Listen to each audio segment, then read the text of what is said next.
안녕하세요, 사라리TV입니다. 일요일 저녁 밤인데요. 갑자기 든 생각이 있어서 영상을 한번 찍어봤습니다. 내가 원하는 돈벌이. 유튜브를 시작하고 나서 여러 분야의 사람들을 만날 기회가 많아졌어요. 그러면서 내가 그동안 부동산 임대업을 했지만 사업하시는 분들 만나보니까 과연 나도 그렇게 할 수 있을까? 그런 생각이 많이 들었어요. 제가 원하는 돈벌이의 요구 조건은 첫 번째는 시간과 공간에 무관해야 됩니다. 구애받지 않아야 되고 어떤 것을 관리하는 것에 대한 스트레스가 없어야 돼요.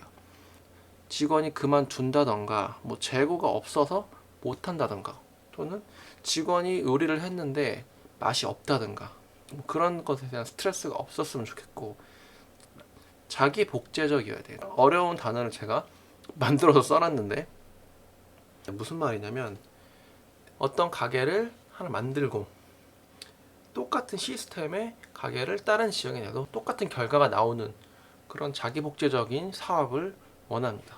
이러한 요구 조건의 이유는 내 시간이랑 에너지는 금과 같기 때문이에요. 제가 뭐 기업 총수는 아니지만 그래도 저는 어떤 투자에 대한 생각하는 그 시간이 되게 소중하거든요. 그런데 쏟는 제 에너지도 되게 중요하고 근데 제가 뭐 요식업을 해서 요리하는 시간에 몰두하느라 그런 생각을 못하면 그걸로 인해서 잃는 기회비용이 크다고 생각해요. 최근에 만난 분 중에 30대가 아니라 30살인데 월 1,500을 버시는 자영업자분이 계셨어요. 그분은 매장을 2개를 운영하고 계신데 되게 열심히 사셨어요. 엄청 오랫동안 하셔서 노력형이시고 사업하는 그 장사 수완도 있으신 것 같았어요. 월 1,500씩 버시니까 30살인데 그냥 5억을 박아 놓으셨다고 하더라고요. 어떻게 부동산 투자를 해야 되냐 조언을 구하셨는데 그분이 하는 거를 내가 과연 할 수 있을까 생각했을 때 저는 못한다. 왜냐면은 시간과 공간의 제약이 있기 때문이에요. 내가 그 영업장이 없으면은 그 영업장은 운영이 되지가 않아요. 그분이 1년 동안 열흘밖에 못 쉬었다고 하더라고요. 그리고 관리에 대한 스트레스가 있더라고요. 직원들이 요리하는 거랑 사장님이 요리하는 거랑 당연히 속도라든가 맛이 달라질 수밖에 없어요. 그분한테 뭐 여쭤봤어요. 어떻게 그 사람 관리를 하나요? 그랬더니 정말 믿음직한 동생 2명이 지금까지 함께하고 있다고 하더라고요. 저는 그런 사람이 없어요. 예를 들어 내가 짜장면 집을 오픈한다. 근데 짜장면을 만들 줄을 몰라. 그럼 요리사한테 쩔쩔매겠죠. 제발 그만두지 마세요. 그럼 그런 관리 스트레스가 있기 때문에 나는 못하겠다. 근데 한 가지 대안으로 프랜차이즈를 하면은 어떤 직원이 일하든 비슷한 결과가 나옵니다. 또 무인샵도 그렇죠. 거긴 아예 직원이 없죠. 관리라는 스트레스도 없고 시간과 공간에 대한 제약도 없어요. 다만 너무 우려되는 거는 그래서 경쟁이 좀 과밀이 된 것 같다 이런 생각이 개인적으로 들고요. 뭐 베스킨라빈스 같은 경우는 어떤 직원을 뽑든 그냥 아이스크림만 푸는 거잖아요. 그런 거는 괜찮은 것 같습니다. 서브웨이, 도미노 피자, 베스킨라빈스 이거는 누가 일하든 똑같은 결과와 똑같은 맛이 나오잖아요. 그런 거는 괜찮은 것 같아요. 당연히 로우 리스크 로우 리턴입니다. 초기 자본금도 많이 들고 그만큼 수익률도 좀 떨어진다고 알고 있습니다. 최근에 그 기업 가치가 100억 정도 되는 스타트업 대표님을 만나고 왔어요. 정말 얘기 재밌게 잘 들었는데 그분은 10년 동안 그 앱을 개발하셔서 지금까지 유지하셔서 투자를 많이 받아서 기업 가치가 100억 원이 됐대요. 이 앱은 그 국내에서만 매출을 발생하는 게 아니라 해외에서도 되게 인기가 많은 앱인데 말 그대로 시간과 공간이 무관한 사업이에요. 무한히 자기 복제적이죠. 내가 자고 있는 동안에도 계속 매출이 생기고 그렇게 기업이 커지다 보니까 인력을 26명인가 27명을 고용했다고 하세요. 관리에 대한 스트레스가 있을 것 같아요.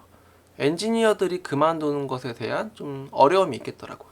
개발을 해놨는데 갑자기 중도 퇴사한다 그러면은 그걸 또 붙잡아야 되는 그런 위험성이 있죠. 그리고 이게 내가 하고 싶다고 바로 되는 게 아니라 오랜 시간을 투입하신 거예요. 10년 동안 하신 거예요. 지금이야 좀 직원도 많이 뽑고 좀 큰 기업이 돼서 개발을 안 하지만 작년까지만 해도 직접 개발을 하셨다고 하더라고요. 내 노력이 많이 필요한 거죠. 노력 없이 돈 벌려는 그런 도둑놈 같은 심보는 아니에요. 근데 너무 많은 노력을 필요한 건 또 원치 않습니다. 그 다음에 스마트 스토어. 시간과 공간이 무관합니다. 그리고 그분은 직원이 없기 때문에 관리에 대한 스트레스도 없어요. 그리고 내가 자고 있는 동안에도 계속 매출이 일어나기 때문에 기하급수적인 것도 맞아요. 제가 원하는 그 모든 조건에 다 부합한 것 같아요. 근데 이상하게 왜 끌리지 않는지 모르겠어요. 그게 문제예요. 내가 재밌어야지 그 사업을 하는 건데 단순히 이런 조건만 맞는다고 하기에는 제가 간절하지 않은 것 같습니다. 재미가 없다는 게 아마 제일 큰 이유지 않을까. 근데 웃긴 거는 지금까지 이 만난 세 분들은 다 자기 분야에서 성공을 하신 분들이기 때문에 남들은 이걸 왜 안 하는지 모르겠대요. 요식업 망하는 사람들은 망하는 이유가 있대요. 자기는 다 보인다고 하더라고. 그리고 스타트업 대표님도 그 성공하는 그 이렇게 루트를 알고 계시고, 스마트 스토어 사장님도 다 공통적으로 그런 말씀을 하시더라고요. 저도 부동산도 사실 좀 비슷합니다. 결국 내가 원하는 돈벌이는 부동산 임대업이라는 똑같은 결론에 도달했어요. 부동산 임대업은 내가 한번 세팅을 해놓으면은 내 시간과 내 공간을 요구하지 않고 알아서 수익을 발생을 합니다. 처음에는 임대를 맞추는데 좀 스트레스가 생기지만 한번 맞춰 놓으면 그 관리에 대한 스트레스도 없습니다. 공실의 위험은 있지만 그것도 시간이 해결을 해줍니다. 제일 중요한 거는 거의 황금알을 낳는 거위라고 저는 표현을 하는데 기하급수적으로 세팅을 할 수가 있어요. 건물을 하나 사놓고 수익을 몇 년간 축적을 한 다음에 그 돈을 모아서 또 건물을 살 수가 있어요. 이거를 뭐 수백 개까지 할 수는 없겠지만 수십 개까지 하면은 정말 자산이 기하급수적으로 늘어날 것 같습니다. 그래서 제가 원하는 그 자기 복제적인 조건에 부합하기도 합니다. 전통적으로 부동산 임대업이라고 하면 상가 또는 뭐 다가구 주택 이런 게 있는데 이거를 쪼개면 어떨까 이런 생각이 들어요. 상가를 쪼갠다는 게 상가 공간을 쪼개는 것도 있지만 시간을 쪼개는 거예요. 초단기 임대를 하는 거죠. 뭐 한 달짜리 깔세라든가 뭐 팝업 스토어 같이.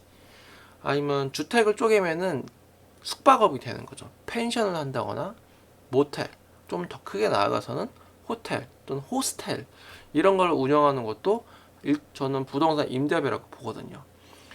요즘 숙박업에 좀 관심이 많은데 그 이유는 관리에 대한 스트레스가 그렇게 많지 않다는 거예요. 아까 요식업은 사장님이 요리하는 거랑 직원이 요리하는 거랑 맛이 다르다고 했죠. 숙박업은 말 그대로 청소기 때문에 청소는 어지간하면은 이제 대부분 비슷한 결과가 나오거든요. 그런 부분에서 참 괜찮은 것 같다 이런 생각도 듭니다. 이제 지금까지 내가 원하는 돈벌이 살펴봤어요. 제가 예전 영상에서 말씀드린 적이 있는데 우리나라에서 부자 되는 방법은 세 가지가 있습니다. 첫 번째는 사업소득, 두 번째는 자본소득, 세 번째는 금융소득입니다. 사업소득은 말 그대로 사업이고 자본소득은 건물이라든가 아파트를 매입해서 매각하면서 차익을 내거나 또는 임대를 받는 거겠죠. 금융소득은 주식이나 비트코인 이런 거예요. 배당주도 상당히 비슷하죠. 내가 어떤 주식을 사면 매년 5%씩 배당을 해주니까 그것도 뭐 다가구를 구입한 거랑 비슷한 효과죠. 이 세 가지 중에 한 개만 할 필요는 없고 다양하게 믹스를 하면 되는데 아무래도 저는 계속 자본소득에 집중을 하게 되더라고요. 그렇지만 틈틈이 부동산 업종에서 어떻게 하면 사업소득으로 조금씩 전환할 수 있을까 이런 방법들을 고심을 하고 있습니다. 오늘 제 생각은 제 일기장을 쓰는 것처럼 그냥 편하게 말씀드려봤습니다. 오늘 영상도 유익하셨다면 구독, 좋아요, 알림 설정 부탁드립니다. 네, 지금까지 사다리TV였습니다.